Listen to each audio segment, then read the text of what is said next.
దేవుని వాక్యం చదువుకుందాం. యెషయా గ్రంథము 50వ అధ్యాయము 6వ వచనం. కొట్టువారికి నా ఈపును అప్పగించుతనే, ఎంట్రుకలు పెరికివేయి వారికి నా చెంపలను అప్పగించుతనే, ఉమ్ము వేయి వారికి అవమానపరచు వారికి నా ముఖము దాచుకొనలేదు. చాలు. యెషయా భక్తుడు యేసుక్రీస్తు ప్రభువారిని గురించి కొన్ని వందల సంవత్సరాల క్రితమే ప్రవచిస్తూ వచ్చాడు. కాబట్టి మనం చూసినట్లయితే యేసు ప్రభువారిని ఎవరన్నా కొట్టగలరా? యేసు ప్రభువారిని ఎవరన్నా అవమానపరచగలరా?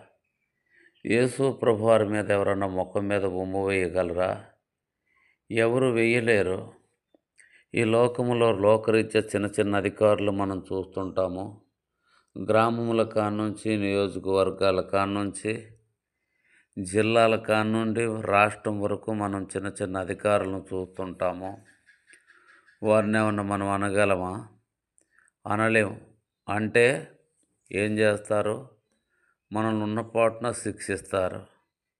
అలాగనే దేవాతి దేవుడు, భూమికి ఆకాశానికి కర్త, మహిమరాజ్యములో నివసిస్తున్న దేవుడు, దేవదూతలతో కేరుబులు చేరుబులతో స్తుతించబడుతున్న దేవుడు ఈ లోకానికి వచ్చి కొట్టబడ్డాడు, ఎంట్రుకలు పెరికివేయబడ్డాడు, ఉమ్ము వేయబడ్డాడు, అవమానపరచబడ్డాడు.